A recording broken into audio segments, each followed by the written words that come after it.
दोस्तों, तो कैसे हो आप सभी लोग। तो आज का हमारा लेक्चर है computer architecture and organisation lecture 5। आज हम अपने सीरीज का लेक्चर 5 लेकर आए हैं। कल के लेक्चर 4 में हमने जाना था आईओ मॉड्यूल्स क्या होते हैं, वो कैसे काम करते हैं, उसके क्या जो टाइप्स हैं, उनके एग्जांपल्स क्या है, और उनके एग्जांपल को भी कल हमने डिटेल में जाना था। तो आज का जो हमारा टॉपिक है वो है द वॉन न्यूमन आर्किटेक्चर। इनका पूरा नाम जॉन वॉन न्यूमन था। ये एक ब्रिटिश गणितज्ञ कह लो या एक वैज्ञानिक थे जिन्होंने एक सिद्धांत दिया था। उन्होंने एक बार इसको definition दिया था, almost all computers design are based on the concept developed by John von Neumann. Such designs are referred to as von Neumann architecture. अब इसको एक बार मैं सिंपल में समझाऊँ आपको। सिंपल मीनिंग, आज के सभी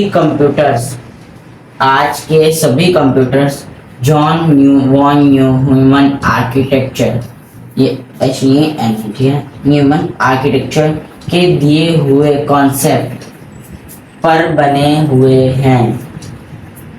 ठीक है,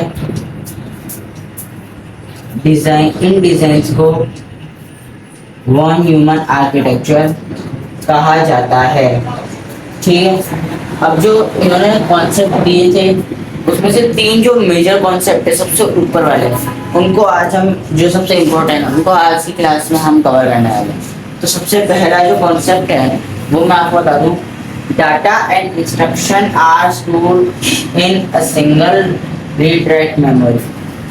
इसका सीधा मतलब ये है, डाटा और इंस्ट्रक्शन दोनों एक ही मेमोरी में स्टोर होंगे। इसका मतलब ये है कि डाटा और इंस्ट्रक्शन है वो दोनों क्या होंगे, एक अकेली मेमोरी में सेव होंगे। मतलब ऐसे नहीं कि इसके लिए अलग मेमोरी, इसके लिए अलग मेमोरी, एक सिंगल रीड राइट मेमोरी में वो सेव होंगे। ठीक है, और अब इसी में हम चलेंगे अपने सेकंड और थर्ड की तरफ। तो चलते हैं हम हमारे अगले सेकंड की तरफ। सेकंड जो मेजर कॉन्सेप्ट है वो है memory content are address by location. Memory क्या करती है, एड्रेस लेती है उसके लोकेशन के सहारे। मतलब इधर मैं सिंपल मीनिंग में बता दूं, मैंने लिखा इसलिए ये, मेमोरी को हर डाटा का एक एड्रेस होता है।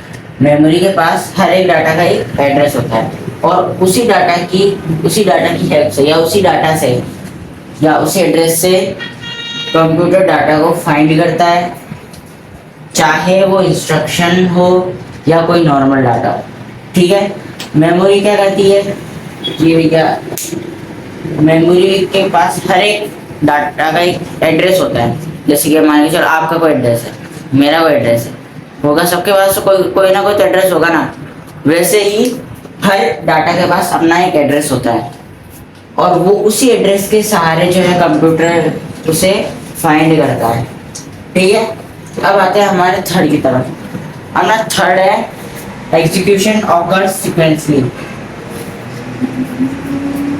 अब मैं आपको समझा दूं, ये वाला इंस्ट्रक्शन एक के बाद एक एग्जीक्यूट होते हैं। इंस्ट्रक्शन क्या होता है, एक के बाद एक एग्जीक्यूशन। कंप्यूटर क्या करता है, इंस्ट्रक्शन को लाइन बाय लाइन चलाता है, एक लाइन बाय लाइन चलाता है जब तक कोई स्पेशल इंस्ट्रक्शन सीक्वेंस चेंज ना कर दे। जब तक कोई एक ऐसा इंस्ट्रक्शन ना आ जाए, जैसे कि अब मान के चलो आपने जो एग्जीक्यूशन चल रहा है वो चल रहा है, अब आपने कोई स्पेशल दे दिया, ये जैसे अपडेट करना है, आपने इंस्ट्रक्शन दे दिया अपडेट कर दो। वो क्या करेगा, आप पहले अपडेट करेगा, बाकी सब गए, जो बाकी सब वो इंस्ट्रक्शन जो एग्जीक्यूशन कर रहा था वो सब गए वो सारे। अब वो क्या करेगा, पहले जो स्पेशल इंस्ट्रक्शन आपने दिया उसको वो पहले कंप्लीट करेगा।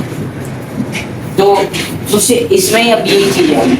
आगे अब जो क्लास आएगी उसमें हम जानेंगे इंटरप्ट क्या होता है।